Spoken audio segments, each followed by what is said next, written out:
What's up, guys? Today we've got to get these great broilers onto the grass.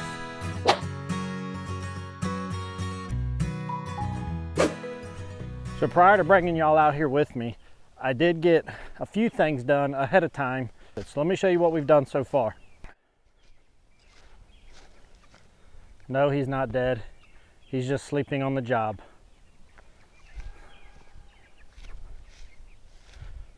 You working on your summer tan, dude? Huh? Yeah? Oh, I know.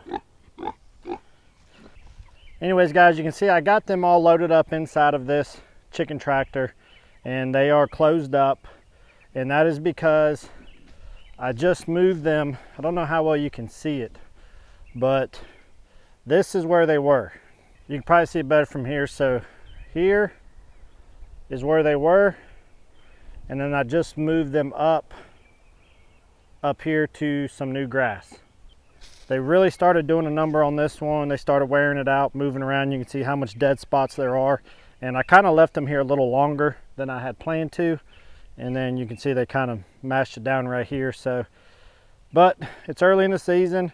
That manure down here will be good, but nonetheless, I moved them up a path. And then my plan for the fencing for the gray broilers is going to be, I dug out my second set of fencing, and I'm going to tie it up to this corner because the IntelliShock Energizer that comes with the bundle kit that I originally ordered that came with one fencing, it will power, I think, up to 4 sets of fencing.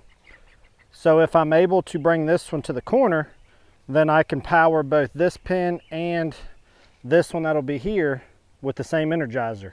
So I've got my fencing laid out. It took me forever to get it untangled, and we'll probably end up running it all the way almost to where the mower is, bring it back down, and then bring it over here.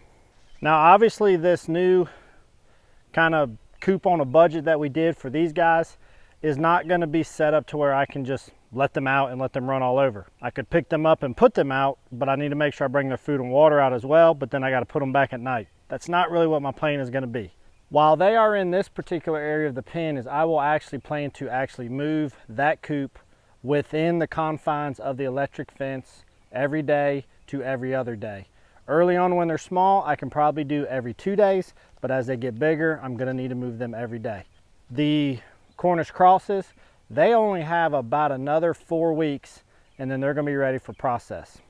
So my plan currently, now of course plans are always subject to change, but my plan currently is that when they are ready to go to process, I will still have about 6 or 7 weeks with the gray broilers before they're ready.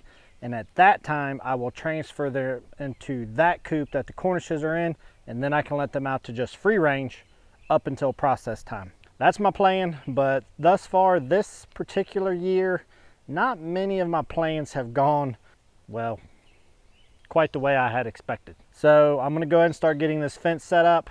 I will be honest, for this particular area, I hate setting up this poultry fencing. The reason being is that this ground is so rocky, and so it is super hard to find somewhere that I can drive that stake into. When I raised our first batch of chickens down there where our garden was, I didn't have any issue. I could just pound it in, no problem. Up here, it's terrible, but we're gonna make it work. So let me get this pounded in, and then when my buddy Chris comes over later on, he's gonna help me bring that coop into here, and then we'll get those gray broilers out here on grass, and they'll be super stoked.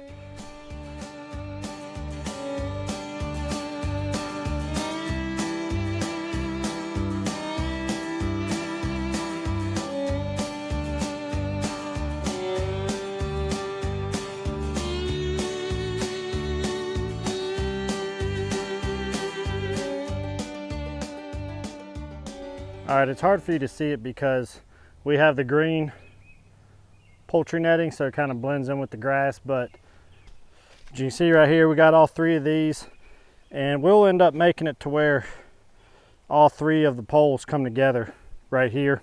All I'll need to do is connect these 2 connectors right here and then attach the clip to it, and it'll run the power between the 2 different sets. I left this section down right here, so that way we can bring the coop right up in here.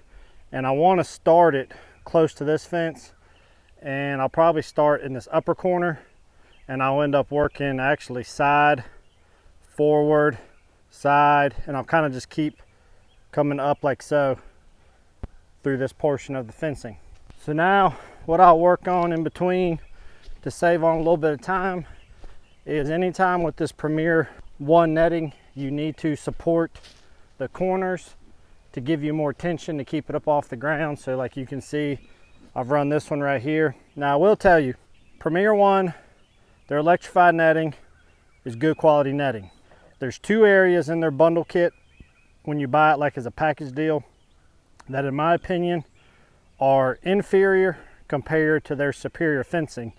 And those 2 things are, number 1, these fiberglass support poles, and number 2 being the standard grounding rod that came. This is an upgraded grounding rod that as well comes from Premier 1 that I really wish they would put in their standard kit, because the one that comes with it in general, in my opinion, is a piece of junk. These poles here in particular, I don't like them either for 2 reasons. Number 1, as these get warm, they will flex more, which loses tension on the fencing. Number 2 is the spike that they have under here, which granted I know I have rocky soil, but these things bend super easy, and so then they become not even of any good use. Because I have them, I will use them here or there on some corners, but what I have found to work much better is just get some cheap lower grade T-posts, drive those in the corner and attach your string with it, and you get a much better fencing that unless your string builds up sag, the pole won't sag at all.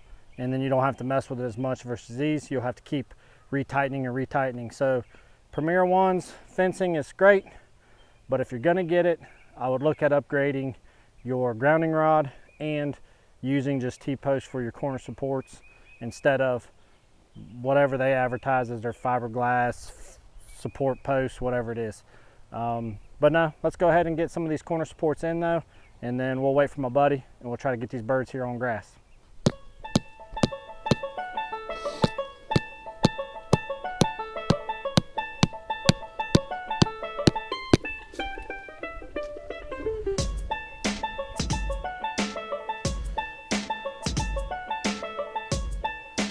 When I'm doing these, I like to do a slip knot, so that way if I need to adjust it, then it's easier to do so as it starts to loosen.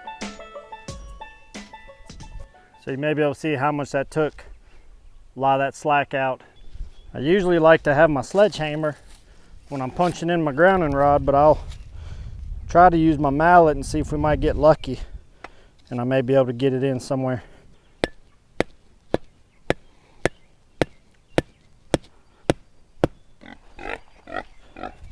You trying to hype me up? I got the sledgehammer. We're gonna get it done, brother. You gonna coach me up? Let's get it done.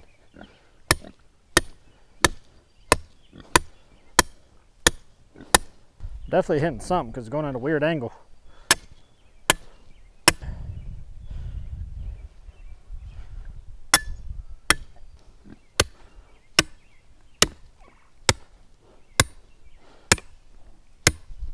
You're such a happy pig.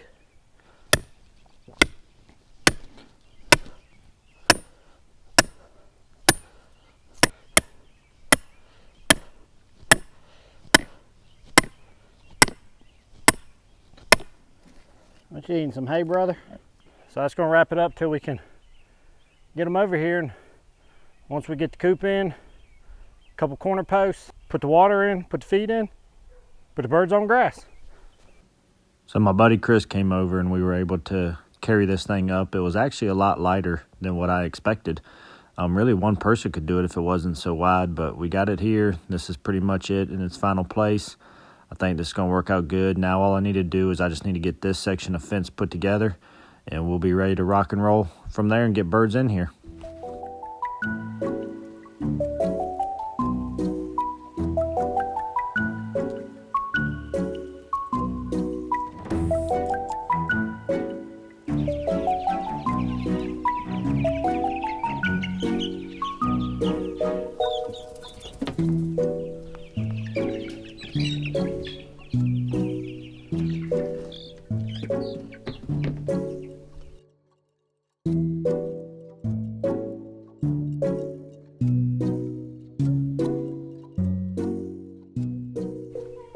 So we got them all in here, and actually I learned that the bottom to one of my big crates fits the top of this gorilla cart perfect. So I gave them a little crack for some air. The little man, I just heard him wake up on the monitor. So I'm gonna get my hands washed, get him, put him in a stroller, take him to where we need to go so we can keep an eye on him, and then we'll get these guys unloaded.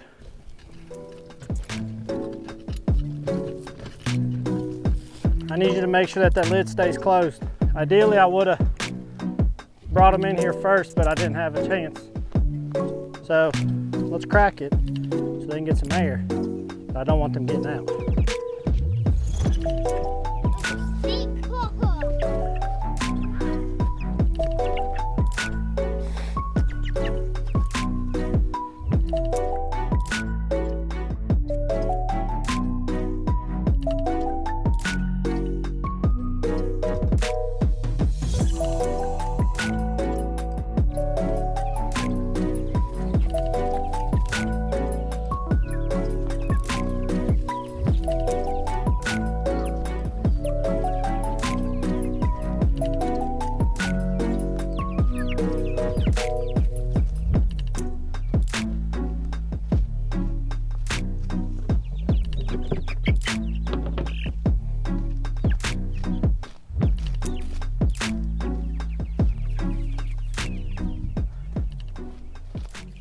Well, there we go, guys. That's all of them. Now I just need to go get their water and their feeder, and we'll be in business. Here you go, little birdies. There's your food.